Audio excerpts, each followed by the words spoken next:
그래서 이제 마지막 부분입니다. 32장, 33장 이제 부활과 최후 심판 이렇게 우리가 이 내용을 살피게 되고요.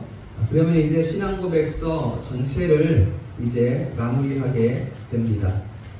장로교회 신자라면 필수적으로 알아야 할 교리의 내용들이죠. 그러한 교리의 내용을 이제 우리 교회는 모두 이제 살펴보게 되는 것입니다. 그러나 우리가 이러한 공부하는 것을 이회적으로 끝나는 것이 아니라 반복적으로 상고함으로써 성경의 핵심적인 가르침이 무엇인가 하는 것을 우리가 계속해서 새길 필요가 있다라는 것을 말씀을 드립니다. 오늘은 마지막 시간으로 부활과 최후 심판, 즉 종말에 관한 내용이 되겠습니다. 종말에는 소종말 또 대종말 이렇게 표현을 합니다. 교리적으로는 소종말, 대종말. 소종말은 개인적인 종말이에요. 인간의 죽음을 말하는 것이고, 대종말은 이제 우주적인 종말. 그래서 예수님 재림과 함께 모든 산자와 죽은 자들이 심판을 받게 되는, 또 타락한 천사도 심판을 받게 되는 그 때가 바로 대종말, 우주적인 종말이 되는 것입니다. 그리고 이제 그 심판의 결과에 따라서 어떤 사람은 영생으로, 또 어떤 사람은 영벌로 이렇게 가게 되는 그런 결정이 되는 것이 이제 우주적 종말, 대종말이 되겠습니다. 오늘 우리는 이 소종말과 대종말을 구분해서 말씀을 살펴보도록 하겠습니다. 모든 피조물은 시작이 있습니다. 그렇죠? 하나님께서 창조하신 그 시점이 만물의 시작이 됩니다. 그리고 사람의 시작은 언제일까요? 사람의 시작은 어머니의 태중에서 영혼과 육체로 조성되면서부터가 사람의 시작입니다. 이 땅에 태어난 생일이 시작이 아니라 태중에 잉태되는 그 순간이 사람의 시작입니다. 그러면 사람의 끝은 언제일까요? 사람의 끝은 없습니다. 왜 사람의 끝은 없는 것일까요? 영원하신 하나님께서, 시작도 없고 끝도 없으신 영원한 하나님께서 사람을 자기 형상대로 끝이 없는 존재로 만드셨기 때문에 인간은 끝이 없습니다. 그렇다고 우리가 하나님과 똑같이 되었다 이런 것은 아니고, 피조물로서 하나님의 형상을 닮은 존재가 되었다. 그래서 끝이 없다. 이렇게 우리가 이해를 하면 되겠습니다. 어떤 사람들은 죽으면 다 끝나는 것이 뭐 이렇게 말하는 사람들이 세상에는 많이 있습니다. 그렇지만 그렇지 않습니다. 인생은 모태에서 영혼과 육체로 시작되었다가 죽으면, 이 땅을 떠날 때는 육체와 영혼이 분리됩니다. 그래서 육체는 그 다음에 흙으로 돌아가고, 이 땅에 남아서 흙으로 돌아가지만 영혼은 여전히 인격적 실체로 존재하게 됩니다. 우리가 잘 아셔야 돼요. 영혼은 지금 내가 생각하고 판단하는 그것과 똑같이 그대로 존재하게 된다는 것입니다. 영혼과 육체가 함께 있을 때처럼 영혼은 독자적으로 생각하고 의식하고 느낄 수가 있어요. 영혼의 상태입니다. 이것에 대해서 누가복음 16장에 보면 부자와 나사로의 비유가 있습니다. 부자는 이 땅에서 부자로 살면서 모든 것을 다 누리면서 살았어요. 나사로는 거지였어요. 거지로 비참한 삶을 살았어요. 이 부자와 나사로가 같이 죽었는데, 나사로는 이제 하나님 품에 천국으로 올라갔고, 부자는 이제 음부, 지옥으로 내려가게 되었습니다. 지옥에 있는 이 부자가 이제 주님께 요청합니다. 나사로를 나에게 보내서 그 손끝에 물방울 하나를 떨어뜨려서 내 혀를 서늘하게 하소서. 이렇게 부자가 지옥에서 천국에다 대고 요청을 합니다. 그런데 말씀합니다. 천국과 지옥 사이에는 큰 구렁이 있어서 서로 오고 갈 수 없다. 이것을 이제 듣고 부자 나사로가 지옥에 있으면서 무엇을 알게 돼요. 여러분 잘 생각하셔야 돼요. 혀가 지금 목말라요. 목마름을 지금 지옥에서 느끼고 있습니다. 부자 나사로는. 그리고 주님의 말씀을 듣고 천국과 지옥 사이에는 구렁이 있어서 서로 오고 갈 수 없다는 것을 지식적으로 알게 돼요. 이게 지금 부자의 상태입니다. 영혼으로 지옥에 있는 부자의 상태입니다. 그 다음에 부자가 또 요청합니다. 주님한테 나사로를 세상에 내 형제에게 보내서 내 형제들이 혹 이 지옥에 와서 고통을 받지 않게 하옵소서. 이렇게 요청을 하니까 주님께서 말씀합니다. 그들에게 모세와 선지자들이 있으니, 그러니까는 그들에게 이미 전하는 자들이 있으니 그들에게 들을지니라. 이렇게 말씀한 후에 그러나 모세와 선지자들의 권함도 듣지 않는 자들이라면, 지금 이 세상에서 전해지는 말씀 복음을 듣지 않는 사람들이라면 혹 죽은 자가 살아나서 그들에게 권할지라도 그들은 듣지 않을 것이다. 이렇게 주님께서 말씀합니다. 이게 누가복음 16장에 나타난 부자와 거지 나사로의 비유입니다. 우리가 이 말씀에서 알 수 있는 것이 두 가지가 있어요. 하나는 뭔가 하면 첫째로 사람이 죽으면 육체는 흙으로 돌아가지만 영혼은 여전히 의식적인 활동을 하고 있다는 거예요. 고통을 느끼고 목마름을 느끼고 지식적으로 아는 거예요. 지금 계속해서 그 부자는 지옥에서 알고 있어요.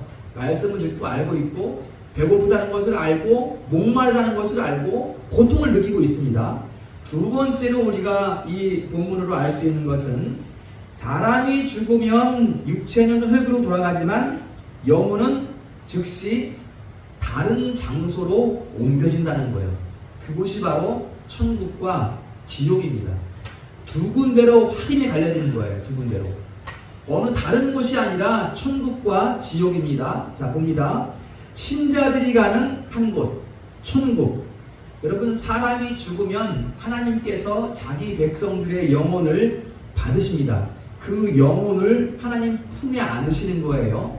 그러니까 하나님과 함께 살아가는 존재가 된 것이죠. 그러니까 그 상태로 이 땅에서 똑같이 하나님 품에서 인식하고 생각하는 인격적 활동을 계속해서 해나가고 있습니다. 또 한 곳은 지옥입니다. 하나님 백성이 아닌 자들은 그들의 영혼은 죽음과 함께 즉시입니다. 즉시. 천국으로 가는 것도 즉시, 지옥으로 가는 것도 즉시, 죽음과 함께 즉시 지옥으로 들어가서 그들도 지옥에서 여전히 인식하고 느끼지만 그들은 인격적인 활동을 전혀 하지 못합니다. 무슨 뜻인가 하면 우리가 살아있다라는 것은 뭡니까? 하나님 안에 있을 때 그것을 살았다라고 말합니다. 그렇죠? 영적으로 살았다라고 말합니다. 그러니까 우리가 인격적인 활동을 다 세상 사람들이 한다고 해도 하나님과 분리되어 있다면 그들은 살았으나 죽은 것과 같아요. 그러니까 지옥에 있는 자들은 지옥에 간 영혼들은 하나님과 완전히 분리된 상태이기 때문에 산 자가 아니라 죽은 자다. 사실상 이것을 우리가 생각을 할 수 있습니다. 그러나 여기서 끝이 아닙니다. 이때부터 이제 영혼이 천국으로 가고 영혼이 지옥으로 간 때부터, 이때부터는 영혼으로만 살게 돼요. 영혼으로만 살게 되고 그 영혼으로만 살게 되는 어느 기간이 지나면, 영혼으로만 사는 어느 한 일정한 기간이 지나면 이제 주님의 재림과 함께 육체의 부활이 일어납니다. 그러면 부활된 육체와 지금 천국과 지옥에 머물고 있는 영혼이 다시 결합하게 돼요. 이게 이제 영원히 존재하는 상태가 되는 것입니다. 영혼이 끝이 아니라 육체와 영혼이 결합된 상태가 끝이라는 것입니다. 이게 성경이 가르치는 최종 상태입니다. 최종 상태. 최종 상태는 그러니까 예수 그리스도의 재림과 함께 육체와 부활로 시작되는 거예요. 이거 우리가 잘 기억해야 됩니다. 죽으면 끝나니까 영혼의 상태가 끝이다 이렇게 생각하면 안 되고요. 영혼의 상태로서 정해진 기간이 지나면 주님께서 부활하셔서 그때 우리의 육체가 부활되고 육체와 영혼이 결합된 상태가 최종 상태다라는 것을 기억을 하면 되겠습니다. 여러분 정리를 한번 해보겠습니다. 자, 사람이 이 땅에서 영혼과 육체로 살아갑니다. 그러면 생이 닿으면 죽습니다. 죽으면 영혼과 육체가 분리되어서 육체는 흙으로 들어가고 영혼은 어느 곳으로 갑니다. 즉 천국과 지옥으로 갑니다. 그래서 죽음은 이 땅에서의 죽음은 끝이 아니라 영혼과 육체의 삶에서 영혼의 삶으로 옮겨가는 거예요. 그대로 옮겨가는, 영혼만 옮겨가는 거예요. 똑같이 살아가는 것입니다. 그리고 그 다음에 영혼의 상태로 정해진 기간이 지나면 예수님이 재림하시고 그때에 우리의 부활이 일어나고 다시 육체와 영혼이 결합하게 됩니다. 이 상태가 최종 상태이다.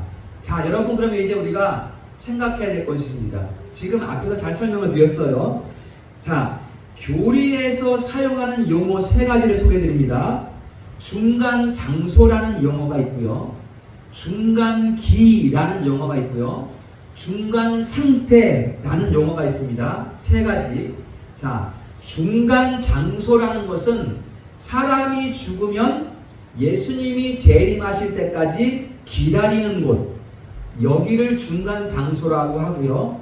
중간 기는 그 예수님 재림 때를 기다리는 그 기간, 영혼으로 시작해서 예수님 오실 재림하실 때까지 기다리는 그 기간이 중간기이고요. 중간 상태는 재림 때까지 영혼으로만 존재하는 상태, 이것을 중간 상태라고 합니다. 중간 장소, 중간기, 중간 상태 세 가지입니다. 자, 우리 장로교회는 연옥과 같은 중간 장소를 인정하지 않습니다. 왜냐하면 지금 앞에서 제가 충분히 설명드렸어요. 영혼은 죽음과 동시에 즉시 어느 곳으로 이동하는데 그곳이 천국과 지옥이에요. 천국과 지옥은 최종 장소입니다. 다른 곳이 또 있는 것이 아니라 마지막 최종 장소이기 때문에 중간 장소를 우리는 인정하지 않는다는 거예요. 그러나 중간 상태는 인정합니다. 왜냐하면 영혼으로만 천국에 또 지옥에 머무는 기간이 있기 때문에 중간 상태는 인정합니다. 이 기간이 중간기이고요. 따라서 여러분, 우리가 지금 이 땅에 살아가면서 잘 기억할 것은 어느 종교에서 말하는 중간지대, 그러니까 연옥설이나 또는 윤회설이나 또 영혼이 조상신이 세상을 떠돌아다닌다거나 이런 종말 사상은 다 헛된 것들이에요. 지금 교회를 다니면서도 이런 생각을 하고 있는 사람들이 있단 말이에요. 영혼이 세상에 떠돌아다닌다. 왜냐하면 영화에서도 막 나오고 그러니까 이런 것들을 우리가 막 그냥 은연중에 막 생각하고 있는 거예요. 다 이거 헛된 것들이, 이런 헛된 사상들이 세상 속에 미신을 만들어내요. 미신. 그래서 사람이 죽으면 제3의 어떤 장소로 간다든지, 또 사람이 죽으면 영혼이 이 땅에 막 돌아다니면서 자기 아는 사람들하고, 남편이 죽었으면 살아있는 아내하고 막 교제를 한다든지, 또 그 영혼과 살아있는 사람을 막 연결해주는 영매가 있다든지, 이런 것들은 다 거짓이란 말이에요. 근데 우리는 은연중에 그렇게 실제 그렇게 되는 거 아니야? 그런 일들 많이 있지 않아? 영화에서도 나오던데, 이런 생각을 우리가 하고 산단 말이에요. 아니라는 거예요. 이것은 다 거짓말이에요. 거짓말. 이런 것들은 왜냐하면 성경이 밝히 가르치시기를 사람은 죽으면 육체는 흙으로 돌아가고 영혼은 즉시 천국과 지옥으로 간다고 말씀하기 때문에 세상 속에서 만들어낸 다른 종교나 사람들이 고안해낸 어떤 사상들은 다 거짓이라는 거예요. 잘못되었다는 것입니다. 1566년도에 작성된 제2 스위스 신앙 고백서, 여기에 보면 영들의 나타남이라는 항목이 있습니다. 여기에서 이것에 대해서 말해요. 영혼들이 세상에 떠돌아다닌다, 사람을 다시 찾아온다, 만나서 교제한다, 이런 일들이 지금 이 시대에만 있는 것이 아니라 중세 시대나 그 이전 시대에도 이런 사람들이 계속 있어 왔어요. 그래서 1566년도에 제2 스위스 신앙 고백서는 이렇게 말합니다. 이런 것들은 웃기는 이야기다. 이런 사상들을 가지고 있는 것은 웃기는 일이다. 이런 것들은 악마의 속임수와 술책에 불과하다. 이것은 악마가 자신을 빛으로 위장해서 참 신앙을 넘어뜨리려는 것이다. 이렇게 강력하게 비판을 하고 있어요. 이런 일들에 대해서.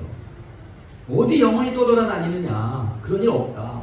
영혼은 죽음과 즉시 천국과 지옥으로 가게 된다. 이것을 지금 신앙 고백서가 말씀을 하고 있는 것입니다. 여러분, 이런 거짓말에 속으면 안 돼요. 세상에 만연한 사상들에 우리가 현혹되면 안 돼요. 우리는 오직 성경 말씀을 따라 성경에 가르친 대로 우리가 그 말씀을 받고 그러한 삶을 살아가야 하는 것입니다. 믿으시기를 축원합니다.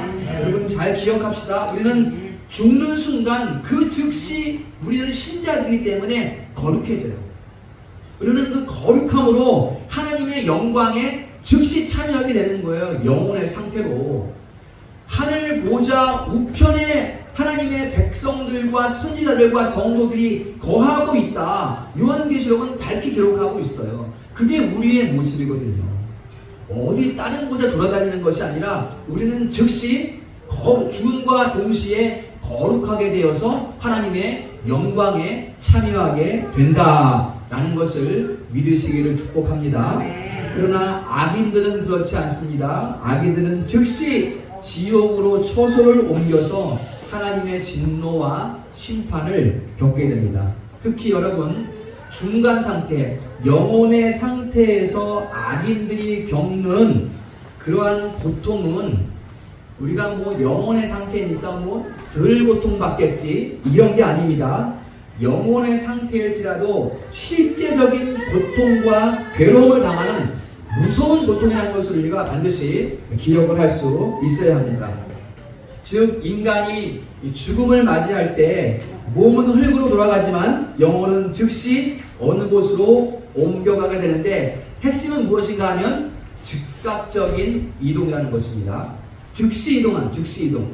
어디 잠시 머무는 게 아니라 즉시 이동한다는 것을 꼭 기억을 해야 되겠습니다. 이 외에 다른 종말론에 대해서는 현혹될 필요가 없습니다. 많이 그런 거 말하잖아요. 천년 왕국이 몇 년 동안 진행될 것이고, 그때는 공중에 몇 년 동안 있을 것이고, 세상에는 큰 전쟁이 있을 것이고, 예수님은 예루살렘에 재림하시고. 아니, 예수님이 예루살렘에 재림하시든 대한민국에 재림하시든 그게 무슨 상관이에요? 우리는 주님의 재림을 기다리고 있는 거지 그 지역을 기다리고 있는 게 아니잖아요. 이런 것들에 집중할 필요가 없다는 것입니다. 무슨 일이 있을 것인지, 몇 년 후에 있을 것인지, 이런 것들 생각할 필요 없다는 거예요. 다 이런 것들은 비본질적인 것들이에요. 본질은 무엇입니까? 예수 그리스도는 약속하신 대로 다시 오실 것이고, 우리는 그 영광에 참여할 것이고, 믿으시기를 축복합니다. 다른 이상한 논리들에 우리가 현혹될 필요가 전혀 없습니다. 여러분, 우리는 믿는 신자들입니다. 하나님의 백성들입니다. 우리가 종말을 생각할 때 우리 마음에 어떤 생각이 들까요? 여러분, 종말은 이 땅의 삶을 끝내고 죽는 거거든요. 우리가 죽는 거예요. 이 땅에 떠나는 거예요. 무슨 생각이 들 거예요? 우리 마음에. 여러분 마음속에 내가 죽는다, 어떤 생각이 드십니까? 불안하고 초조할까요? 어떤 마음일까요? 세상에 죽음의 순간에 세상에 미련이 남아서 난 안 죽을래 라고 발버둥 치지는 않을까? 우리는 어떤 모습을 가지게 될까요? 죽음 앞에 선 우리의 자세. 여러분, 아마도 죽음 앞에 선 우리의 자세가 우리의 신앙의 표지가 되지 않을까라고 저는 생각해 봅니다. 내 신앙이 어떤 신앙인가? 내 예수 그리스도를 믿는 하나님을 섬기는 내 신앙이 어떤 신앙일까? 그 표지가 바로 죽음 앞에 선 우리의 자세가 아닐까라는 것을 생각해 봅니다. 두 가지일 거예요. 죽음 앞에 있으면 두려움과 초조함과 떨림인가, 아니면 즐거움과 행복인가. 둘 중에 하나 아니겠습니까? 그렇죠? 기쁨인가 무서움인가, 둘 중에 하나 아니겠습니까? 죽음 앞에 선 우리의 모습이. 여러분, 우리 성도들은 종말이라고 하면, 죽음이라고 하면 즉시 평강을 떠올려야 됩니다. 그렇게 되기를 축복합니다. 죽음은 평강이에요. 죽음은 즐거움입니다. 종말은 지상의 삶을 끝내고, 나의 죽음은 지상의 삶을 끝내고 주님 품 안에서 영생을 누리는 그 출발이기 때문에 어찌 그것이 두려움이겠는가? 어찌 그것이 두려움이겠는가? 내가 주님과 함께 거룩한 부활체를 가지고 영원히 살게 되는데 그것이 어찌 두려움이겠는가? 평강이지, 즐거움이지. 우리 성도들이 평강의 신앙을 가지시기를 축복합니다. 종말론은 사람들을 협박하기 위해 있는 것이 아닙니다. 도리어 우리는 종말론을 통해서 이 땅의 삶이 비록 이 거지 나사로와 같이 슬픔 가운데 있을지라도 종말론을 우리가 성경의 가르침을 알아감으로써 우리는 거기에서 참된 위로와 용기를 얻게 되는 것입니다. 왜냐하면 약속의 말씀이 있기 때문에 이 땅에서의 삶의 고통이 다가 아니라 곧 얼마 있으면 주님의 품 안에서 누릴 그 영광을 생각하면서 우리가 도리어 종말 가운데 위로를 받게 된다는 것입니다. 여러분, 우리는 성경이 가르치는 종말의 의미를 바르게 깨달아야 합니다. 그러면 우리는 종말을 두려워하는 것이 아니라 오히려 종말을 소망하게 될 것입니다. 이 종말의 소망이 우리 성도들의 소망이 될 수 있기를 축복합니다. 두 번째로 대종말, 이제 우주적 종말에 대해서 살펴봅니다. 우주적 종말은 세 가지로 볼 수 있어요. 재림과 부활과 심판, 세 가지로 볼 수가 있습니다. 한 가지 한 가지 봅니다. 먼저 재림입니다. 재림. 재림은 우리가 임마누엘 이렇게 우리가 볼 수가 있습니다. 왜 임마누엘인가 한번 생각해 봅시다. 마지막 날이 되면 지금 보좌 우편에 계신 주님께서 재림하실 것입니다. 이것은 약속하신 거예요. 가시면서 이대로 이 모습으로 오신다라고 약속하신 것이기 때문에 역사적 사건으로 실제로 예수님의 재림은 일어날 것입니다. 올라가신 모습 그대로 천사장의 호련과 하나님의 나팔 소리와 함께 오신다고 말씀하셨어요. 그 모습 그대로 우리에게 오실 거예요. 곧 오십니다. 곧. 우리가 죽고 다음 세대가 또 죽고 또 죽고 언제일지 몰라가 아니라 곧 오실 거예요. 믿으시기를 축복합니다. 곧 주님은 오십니다. 그때 주님 오실 때 그리스도 안에서 죽은 사람들이 먼저 일어납니다. 그러니까는 신자로서 먼저 세상을 떠난 사람들이 부활해요. 먼저 일어납니다. 재림 때 일어납니다. 그리고 살아있는 사람들은 죽지 않고 이 상태로 그대로 끌어올림을 받아서 호련히 변화된 육체를 얻게 됩니다. 그리고 새 하늘과 새 땅에서 주님을 영접해요. 그리고 예수 그리스도와 함께 영원히 거하게 되는 것입니다. 예수 그리스도와 함께, 이게 성경 가운데 임마누엘 약속하신 거잖아요. 이 영원한 임마누엘이 이제 우리의 실제 삶이 되는 거예요. 지금도 성령께서 우리 안에 임마누엘 하시지만 이제는 실제로 참 사람이시고 참 하나님이신 예수 그리스도께서 우리와 영원토록 임마누엘 하시는 거예요. 그래서 재림은 임마누엘이다. 첫 번째 말씀드리고, 두 번째는 부활입니다. 몸의 부활. 그때 예수께서 재림하실 때에 우리 믿는 자들의 몸은 부활하신 그리스도의 몸과 같이 호련히 변화됩니다. 이 호련한 변화가 부활입니다. 지금 세상에서 어떤 사람이 숨이 끊어졌다가 다시 살아났다? 이게 부활이 아니에요. 이건 그냥 다시 살아난 거지. 살아나면 뭐해? 또 죽을 건데 그거는 부활이 아니고, 부활이라는 것은 완전히 세상을 떠났다가 영혼으로 거하다가 주님 재림과 함께 호련히 변화된 육체를 입는 것, 이것이 부활입니다. 우리는 순식간에 낮은 몸의 상태에서 예수 그리스도의 부활의 몸을 닮은 몸의 형체를 우리는 순식간에 얻게 되는 거예요. 이게 몸의 부활입니다. 성경에 보면 이것을 이렇게 말씀합니다. 썩을 것이 썩지 않을 것으로 다시 살아나고, 욕된 것이 영광스러운 것으로 다시 살아나고, 약한 것이 강한 것으로 다시 살아나고. 우리 약하잖아요. 그러나 강한 것으로 다시 살아나고, 육의 몸이 신령한 것으로 다시 살아난다. 이것이 우리의 부활체입니다. 부활체입니다. 그렇다고 우리가 예수님하고 똑같이 되는 건 아니에요. 예수님은 하나님이시잖아요. 그렇죠? 우리는 피조물로서 예수님의 부활체를 닮은 그 몸을 얻게 되는 거죠. 사람들이 우리도 예수님과 똑같이 됐으니까 우리도 능력이 있고 병을 고치고 하고 그런 거 생각하면 안 되죠. 우리는 피조물이고 예수님은 하나님이신데 어떻게 피조물과 하나님이 똑같을 수가 있겠어요. 그 영광의 몸을 얻는 자체로 우리에겐 기쁨이고 즐거움이 되는 것입니다. 그러면 한번 생각해 봅시다. 우리가 죽어서 몸은 흙으로 돌아갔는데 지금 부활을 했어요. 그러면 우리 몸이 어디에 있다가 지금 나타난 겁니까? 어디에 있다가 다시 나타난 거예요? 옛 몸은 이미 흙으로 썩어 돌아갔는데, 흙으로 갔는데 어디서 나타났습니까?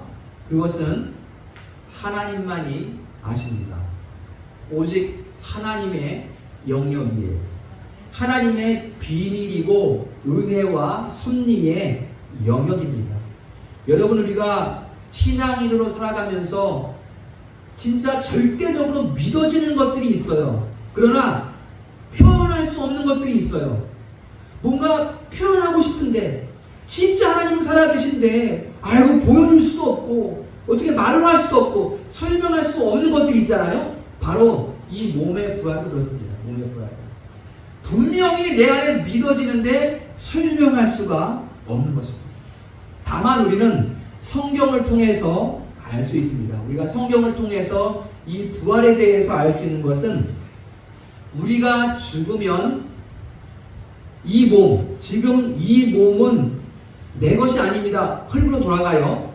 우리가 죽으면 흙으로 돌아가요. 그런데 부활할 때 이 몸이 그 몸이에요.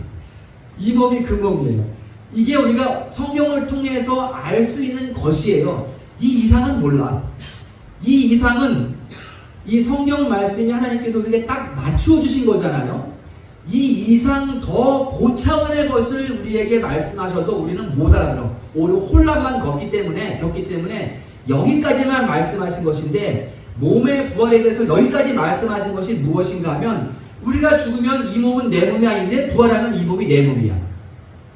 이게 성경이 우리에게 가르쳐주시는 부활의 몸입니다. 다른 몸이 아니라 지금 이 몸인데, 지금 이 몸은 썩어 없어지고 부활의 몸이 나의 몸이 된다. 이것이 부활의 비밀입니다. 옛날에는 이제 장례 문화를 보면 신자들은 죽으면 그 시신을 잘 보존해야 된다, 이런 생각들이 있다 보니까 이제 매장하는 것을 많이 권한 시대가 있었습니다. 그래서 대부분 옛날에는 매장을 다 했어요. 그렇죠? 화장 잘 안 하고. 그렇죠? 그런데 지금 우리가 성경 가운데 생각할 말씀 가운데 볼 때는 장례의 절차는 중요하지 않아요. 중요한 것은 뭔가 하면 그 몸이 내 몸이라는 것이죠.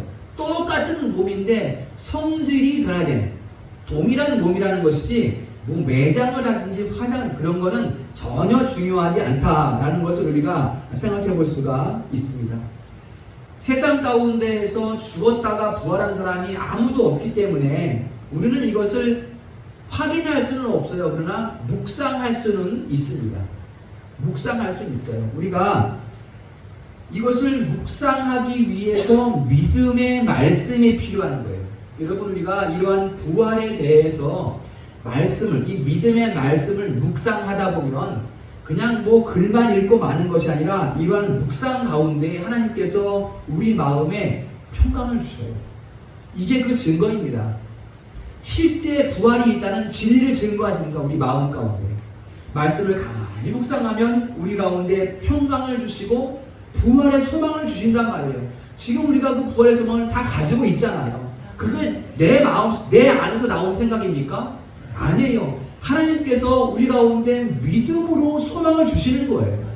그렇기 때문에 우리는 말씀을 묵상해야 됩니다. 이 말씀 묵상 가운데에서 하나님께서 우리를 조명하시고 이 부활이 진리라는 것을 알게 하시는 것입니다. 믿으시기를 축복합니다. 세 번째, 대종말의 세 번째는 심판입니다. 심판. 자, 심판은 놀라운 위로가 된다. 자, 산자와 죽은 자를 심판하러 오시리라 하겠어요. 여러분, 예수님이 재림하시는 것은 사실상 심판하기 위해 오시는 것입니다. 왜 심판이 필요합니까? 하나님께서 창조하신 세상을 더러운 죄악들로 더럽혀 놨기 때문에 이것을 정화시켜야 돼요. 하나님의 것을 하나님의 것으로 바꿔야 돼요. 그래서 예수님께서는 재림하시는 것입니다. 모든 악을 제거하는 최후 심판을 재림으로써 나타내 주시는 것입니다. 자, 이 심판권은 누구에게 있을까요? 아버지는 아들에게 모든 심판의 권세를 맡기셨습니다. 왜 아버지는 아들에게 심판권을 주셨을까요? 아들이 우리를 위해 죽으셨고 아들이 우리를 위해 모든 의를 이루셨기 때문입니다. 보세요. 우리를 위해 죽으신 분이 우리의 심판주예요. 무슨 말입니까? 이 심판은 우리에게 이미 은혜의 심판이라는 것입니다. 나를 위해 죽으신 분이 나를 심판한다? 무슨 심판이겠어요? 은혜지요, 은혜. 그러나 예수 그리스도를 믿지 않은 자들에게는 공포의 심판이 되는 거죠. 우리에겐 은혜의 심판이요, 믿지 않는 자들에게는 두려움의 심판이 되는 것입니다. 요한계시록 21장 6절에 보면 다 이루었도다. 나는 알파와 오메가요 처음과 마지막이라. 내가 생명수 샘물을 목마른 자에게 값없이 주리니. 이 생명수 샘물을 받는 자들이 누구입니까? 바로 그리스도 안에서 의롭다 칭함을 받은 우리에게 값없이 거저주신다라고 말씀을 하고 있습니다. 그렇기 때문에 우리에게 임하는 심판은 은혜의 심판이 되는 것입니다. 생명수 샘물을 값없이 먹는 그러한 심판이 되는 거예요. 심판과 함께 우리는 새하늘과 새 땅에서 예수 그리스도와 함께 영생을 누리게 될 것입니다. 예수 그리스도의 빛 가운데로 다니게 될 거예요. 우리는 심판과 함께 예수 그리스도를 날마다 바라보게 되는 거예요. 우리는 지금은 우리가 우리 가운데 계신 영으로서 예수 그리스도를 느끼고 알지만 그때는 실제로 우리 앞에 계신 그리스도를 우리가 배우게 되는 거예요. 큰 은혜가 되는 것입니다. 그분을 우리가 영원토록 섬길 수 있는 거예요. 우리에게 영광이 되는 것입니다. 그리고 마지막 심판의 대상과 내용, 이 마지막을 살펴보겠습니다. 이 마지막 네 번째 부분을 설교에 넣어야 될까 말아야 될까 제가 많이 고민을 했습니다. 왜냐하면 이 마지막 심판은 우리에게 큰 위로가 되는데 이러한 말씀이 오히려 성도들에게 큰 아픔이 되지 않을까라는 생각 때문에 넣지 않으려고 하다가 오늘 마지막 순간에 넣게 되었습니다. 왜냐하면 중요한 내용이 담겼기 때문입니다. 심판의 대상은 누구이고 심판의 내용은 무엇인가? 심판의 대상은 모든 타락한 천사들과 모든 사람들입니다. 우리도 은혜의 심판 가운데 나갑니다. 모든 사람들입니다.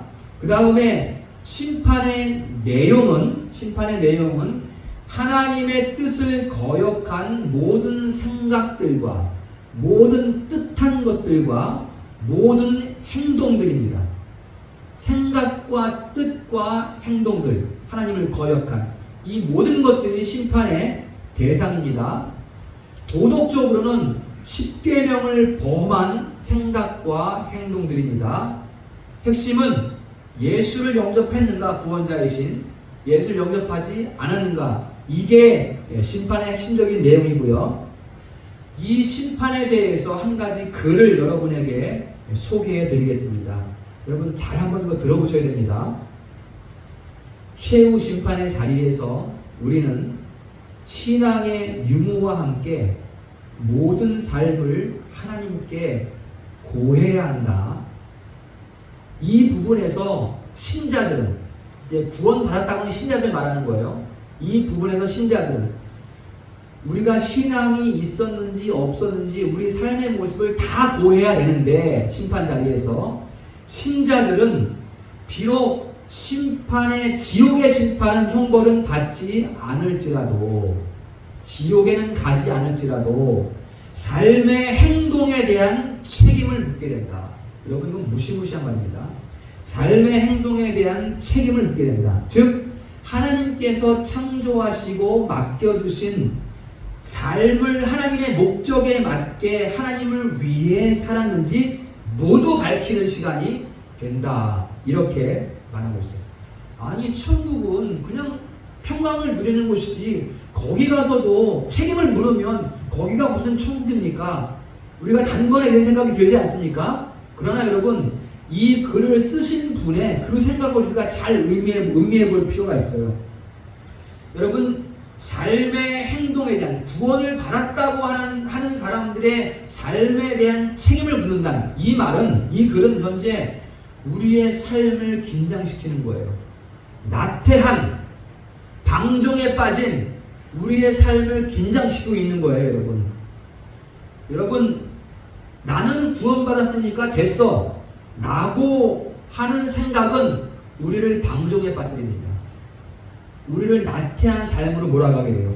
어차피 구원받았는데 뭐 괜찮아, 다 용서해 주실 거야, 이런 나태함에 빠지게 된다는 것입니다. 구원만 받으면 되니까 오늘 대충 살고 내일부터 하면 되지, 마지막에만 구원받으면 되는 거지 라는 생각, 이게 바로 방종과 나태함입니다. 우리가 구원에 대해서 안일하게 생각한다면 우리 안에서 착한 일을 시작하게 하신 이에 그 일을 따르지 않고 내 마음으로 생각하고 됐어라고 생각하는 방종에 빠지게 되면 이러한 책임을 받게 된다라는 것입니다. 어쩌면 이러한 방종은 구원이 아닐 수 있다는 것을 증거하는 거예요, 우리에게. 그렇기 때문에 우리는 이러한 말씀을 볼 때, 글을 볼 때 우리는 깨어 있어야 된다라는 것을 꼭 생각을 해야 됩니다. 구원받았다는 이름을 가졌어도 모든 행동에 대한 책임을 묻는다면 우리는 어떻게 이 땅의 삶을 방종하며 살 수 있겠습니까? 재림을 준비하며 살게 되죠. 그것을 지금 우리에게 말씀하는 거예요. 깨어 준비하라, 깨어 있으라, 세상이 악하니라. 왜 이런 말씀을 하겠습니까? 절대로 나태함에 빠지지 말아라. 하나님의 자녀로 살아가라. 빛으로 살아가라. 이것을 우리에게 말씀하는 거 아니겠습니까? 데살로니가후서 1장 7절 9절 이하에 말씀합니다. 주 예수께서 하늘로부터 나타나실 때에, 재림하실 때에 하나님을 모르는 자들과 주 예수의 복음에 복종하지 않은 자들에게 형벌을 내리시니. 자, 여러분, 하나님을 모르는 자들이 형벌받는 것은 당연해요, 그렇죠? 자, 그 다음에 예수의 복음에 복종하지 않은 자들도 형벌받는 게 당연해요. 그렇지만 예수 그리스도의 복음에 복종하지 않는 자들이 하나님을 모르는 자들 뿐일까요? 구원받았다고 말하고 생각하는 그들 안에도 복음에 복종하지 않는 자들이 없겠는가? 여기에 대한 경고의 글이 바로 삶의 행동에 대한 책임을 묻게 된다라는 이 글이 되는 것입니다. 우리는 깨어 있어야 됩니다. 인간은 하나님 앞에서 죄를 회개하고 복음을 받아들여야 될 책임과 의무가 있어요. 인간은. 택한 백성이라면 당연히 자기 죄를 하나님 앞에 회개해야 돼요. 숨길 수 없어요. 감출 수 없어요. 회개하지 않은 죄가 있다면 거기에 대해서는 책임을 져야 되는 거예요. 그것을 묻는다는 거예요. 그것을. 내가 깨어있지 못해서 오늘 회개하지 못했다면, 내 마음속에 저 깊이 숨겨진 것을 발견하지 못해서 그것을 회개하지 못했다면 그것은 묻겠다. 우리가 깨어있어야 됩니다. 이러한 준비를 위해서는 우리 삶에 하나님의 영광이라는 기치를 세워놔야 됩니다. 하나님의 영광, 깃발이 있어야 돼요. 우리 삶에. 깃발이 있어야 우리가 방종하지 않습니다. 심판의 목적은 단순히 택한 백성을 구원하는 것뿐만이 아니라 자기 백성의 구원이 굉장히 중요한 목적이긴 하지만 궁극적인 목적은 하나님의 영광에 있습니다. 심판의 목적은 하나님의 영광에 있어요. 하나님은 자체로 영광입니다. 그런데 그 영광을 세상의 죄악으로 말미암아 다 가려버렸어. 그러면 하나님께서 어떻게 해야 돼요? 하나님 자체는 영광이신데 그 영광이 죄악으로 말미암아 다 가려졌으면 어떻게 해야 돼요? 그 영광을 드러내셔야 돼요. 그것이 바로 심판입니다. 자신의 영광을 그대로 드러내시고자 원하시는 것. 그것이 심판의 목적이 되는 것입니다. 우리는 개인적 종말이나 우주적 종말 가운데에서의 최종적인 목적이 하나님의 영광에 있다는 것을 꼭 기억해야 됩니다. 이것을 기억한다면 우리는 결코 방종에 빠지지 않을 것입니다. 이것이 성경적 종말을 살아가는 성도의 삶이 되어야 하겠습니다. 말씀을 정리하겠습니다. 오늘 웨스트민스터 신앙고백서 마지막으로 종말론에 대한 말씀을 함께 나눠봤습니다. 종말은 사람의 뜻이나 의지와 공로와는 전혀 무관합니다. 종말은 전적인 하나님의 작정에 대한 성취입니다. 창조부터 종말까지 하나님께서 섭리하시면서 이루어 가시는 것, 그것이 바로 종말입니다. 이 종말 가운데에 우리에게는 성령의 능력으로 말미암아 우리가 가장 영광스러운 예수 그리스도의 몸을 담게 되는 것입니다. 은혜의 영광으로 말미암아 성도들은 이 영광스러운 순간을 소망하고 기대할 수 있어야 합니다. 이 소망을 갖는다면 이 땅의 삶은 결코 우리를 위협할 수 없습니다. 어떠한 고통과 아픔이 있더라도 이 소망으로는 넉넉히 이길 수 있게 되는 것입니다. 이 소망을 잃지 않는 부활 신앙을 갖는 우리 성도들 될 수 있기를 주님의 이름으로 축원합니다.